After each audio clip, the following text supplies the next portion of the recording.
So, I will introduce some basic thoughts of Adolf Portmann. You might have heard about him maybe from Karel Kleisner, so I will review not only his morphological work, but also other parts, especially anthropology. Here is the content of book we are editing with Siri Cloda.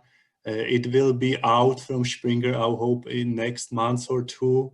So you can see content there, contribution by Rin Magnus, Andres Kurizma, who you know from Biosemiotics gatherings. I just need to move this. Okay, cool. So, most of Portmann's works were written in German, but there are few translations into English. And especially attention deserves on the uniqueness of biological research. Portmann states here that organisms are not machines, and he is seeking for a third way between mechanicisms and vitalism. So, and they are very familiar to all biosemioticians. He coined a special concept of inwardness here. It's also translated as centricity into English as a capacity to interpret meanings in order to reach goals. And this inwardness is a property not only of humans, animals, but also of plants in Portmann's view. Portmann is famous for aesthetic morphology. We have already discussed some bits of it yesterday in the evening session. So he suggests that animal surfaces, for example, coloration, Luxurian structures, as you can see on the example of peacock's tails, have to be understood as the means of self-presentation. So they are not only products of physiological mechanisms or Darwinian natural selection, but something transcending these processes. There is a very nice theatrical metaphor in this essay, which compares life to scenes in theaters, to theatrical play. So Portmann says that there are basically two ways of biology. The first one could be compared to the view from backstage, as is usually in physiology. And physiologists would analyze the analog goes is that analyzing the hidden work of makeup artists and lighting technicians. But Portmann's favor the second way, the view of the stage, which is morphological way, and it can be compared to observing the action of the play. Spectators basically get what they see by their senses, especially eyes, but also ears and so on. There is an interesting commentary of Ture von Ixkill on this essay. So they were friends with Portmann and colleagues, but Ture makes a comment here that not only organism as wholes, but also cells and organs should be viewed as centers of activity.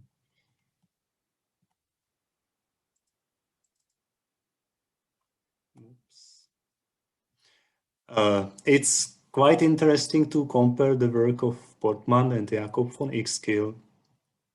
Portmann wrote a preface to one of the editions of Ixkill's Streifzüge, and he marks here Jakob von Ixkill as a forerunner of ethology. So what he really appreciates of Ixkill's work is the first-person experience of animals, this perspective of first person, and attribution of meanings to environmental objects done by Ixkill thoroughly in this work.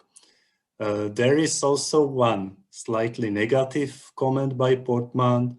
So he says that Ixkill didn't achieve to make the way out of somehow idiosyncratic mixing of mechanicism and vitalism, as can be shown on the term of planmessicide. Together with Carlo Brentari from Trento, we have finished an article comparing Exkill and Portmann. It's now submitted, so we will see how it goes, but just 2 points from this article.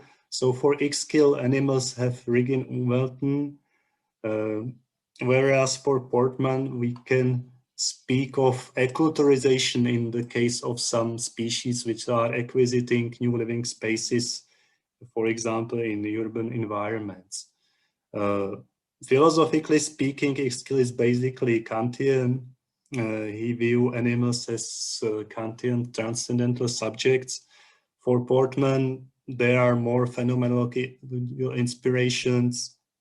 So animals are self-presenting subjects, and meeting are always co-constituted in their interaction with other subjects.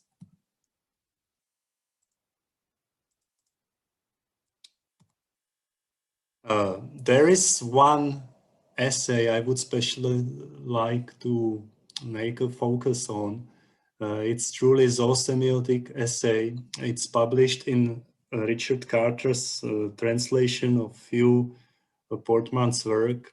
The name is The Path Leading Towards Levels of Living Communication. It was published in 1972, like the original German piece. And Portmann say that signs are prevalent in all animal species, but they are only fully arbitrary in human speech. And using his morphological approach, he connects language faculty also with some physical parts of the body. So language faculty isn't enabled only by our large brains, but also by the specific position of larynx. And Portmann likes to show that apes with their different morphology of larynx aren't able to utter words. And like if we want to make some comparison between then signifying efforts and humans, we should rather look at mimetic and gestural communication, as was also done by some American researchers, like trying to learn them some basics of our languages. But of course, like efforts were successful only to very small extent. The meaning of Gestalt, so this highly specific, complex word from German, could be interpreted as animal forms are not solely objective structures like physical things, but they are always viewed by other animals or humans. So we want to comprehend Gestalt, we need to see animal surfaces always as something which is interpreted in the senses of other beings. And Karel Kleisner, Anton Markos, and Timo Maran made use of this prospect of Gestalt in their thinking about the evolution of semantic organs. And they introduced the terms of semiotic selection and co-option, and it was published in several of articles, some of them in Biosemiotics. If we want to highlight one specific approach of Portmann that would be still very useful for theoretician and not only theoretical biologists, it's his classification of altricious and precocious. This is typology of early ontogeny of birds and mammals. Please look at the table. There are some basic features of altricial and precocial species.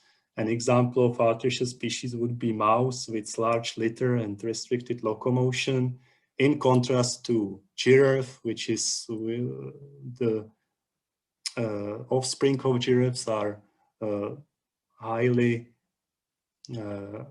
already developed, and there is usually only one or two offspring in precocious species.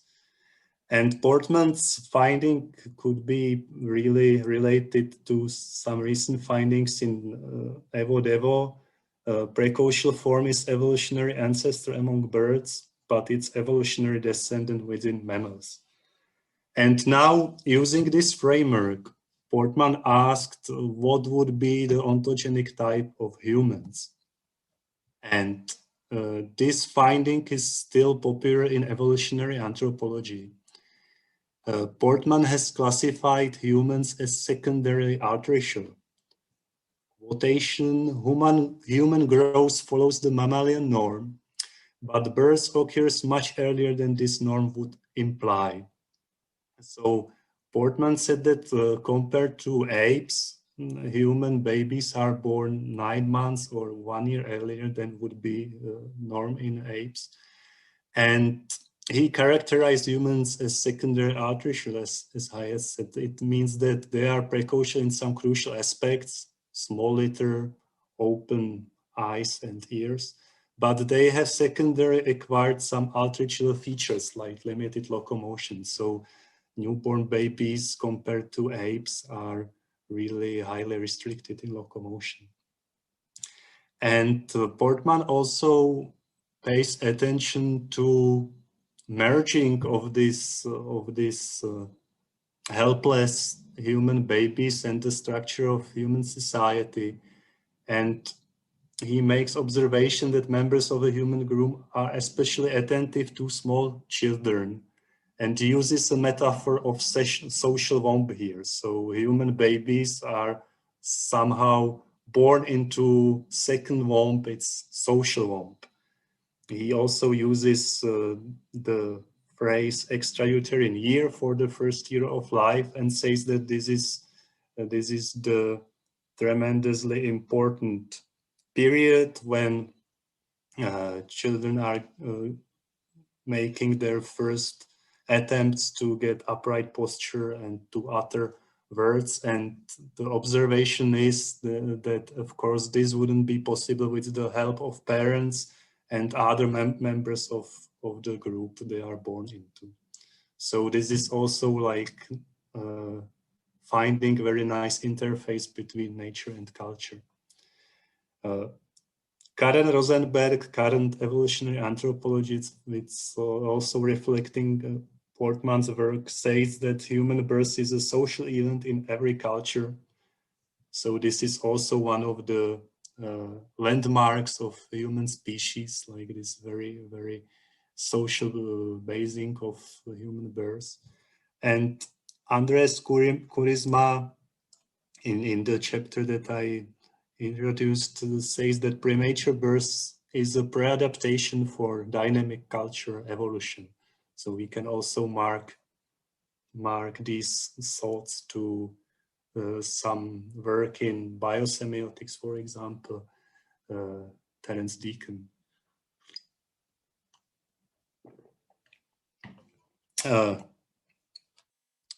Now,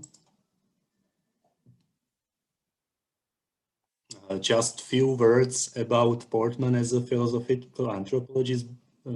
Like if you have an opportunity to meet Portman in some textbooks, it would be probably in philosophical anthropology.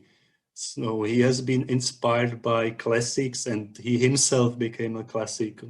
Classics like Buitendijk or Plessner, and this German tradition of philosophical anthropology posits that humans have a special position in evolution.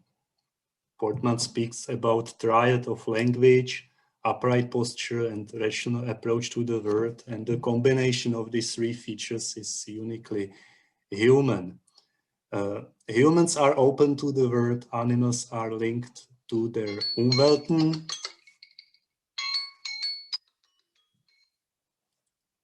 Pardon me. But there is, of course, one addition to this. For Portman, animals can learn and adapt to changing environments. So the Umweltens aren't fixed.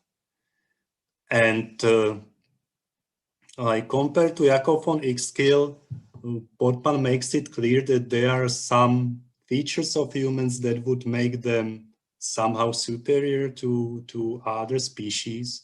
And this is a typical narrative in philosophical anthropology. And we can call it transformatism, that there are some features of human species, for example, faculty of language, then when they got stark in the evolution, they transformed humans to something relatively different to other species. And this problem of narratives of anthropological difference was discussed by me and Timo in article you can see in the bottom. And if you look at the table, there are these positions of transformativism and pluralism, which are somehow typical for biosemiotics. So transformatism would say that there is discontinuity in evolution and humans are superior to animals, whereas pluralism also have this discontinuity view, but humans are equal to animals, like we wouldn't talk in hierarchical terms. And what would be quite good for some epistemological thoughts in biosemiotics in future, like viewing some parts, like for example, culture in more pluralism terms and communication in transformativism terms. So there is no only one story of evolution. So with culture or cognition, it's clear that there is profound diversity among animal species. Whereas, and this would be also in tradition with Sibiok, if we talk about communication, we can say that language as a secondary modeling system is superior in many ways to other communication systems. So the narrative for transformativism is quite good in this sense. So you can see one of the good translations of Portmann's work is the basics of his anthropology. And this is basically all I wanted to present today, just formal acknowledgement to Czech Science Foundation, and I want to thank you for your attention.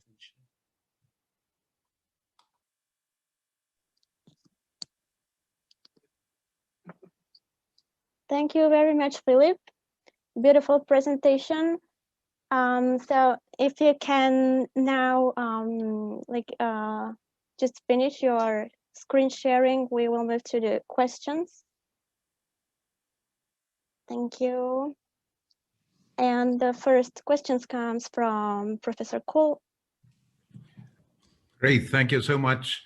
Just a little comment concerning the comparison of Uexküll and Portmann, which is really interesting thing. And here this, well, a sort of critique by Ture von Uexküll is just what is sort of mediating very much, because also so that introduction, what was written by Portmann to Uexküll's Streifzüge, Ture von Uexküll really didn't like that. And he said, I just heard that from himself. So that was the reason later he decided that he should write the alternative introduction. But here, as you just mentioned, the point was very much how to understand Planmäßigkeit, Uexküll's Planmäßigkeit, which Portmann just interpreted sort of or criticized. And here I would really like to suggest a paper by Helene Weiss on which was from actually from 48 already, Aristotle's teleology and Uexküll's theory of living nature, which just very nicely explains and sort of, I would think, then resolves the interpretation of Planmäßigkeit. Thank you. Thank you, Kalevi. That's really nice comment, and I'm happy to hear that there was some discussion about Portmann's forward. So maybe I would like to know some other details another time. Thanks.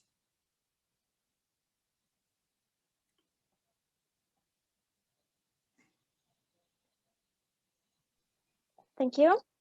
Are there any other questions for Filip? Yes, Oscar, please. It was just clapping, or do you want to comment? Yeah, thank you very much. Thank you, Filip, for your amazing speaking. I want to comment that the importance of the concept of awareness centricity. And what is my question is what is the difference between inval and useful awareness and the centricity with Rothschild and inner adaptation? You understand? Can you hear me? Can you hear me well? Like, we can hear you with some echo, but we are not sure whether this is a problem of this place or... Sorry. Only is this question that to compare awareness, Portmann awareness, and useful in and well, and the centricity concept with inner adaptation or Rothschild, because I think that there are interrelations between these concepts. Thank you, Oscar. It's indeed good question, and like this was also a discussion with Carlo Brentari. He is specialist in X-skill work, and so our result is that actually inwardness should be somehow making analogous to X-skills Bauplan rather than in and well. Like in and well has I think clear philosophical background in Kantian philosophy. So it's about, like, we could say that it's about modeling the world. Whereas as I said, Portmann is more into phenomenological side with this self-expressing and so on. And like a both of them had some holistic views of organism, but in X-skill it would be more about Bauplan, like what would be connected to inwardness, which is also holistic term, like relation to the world.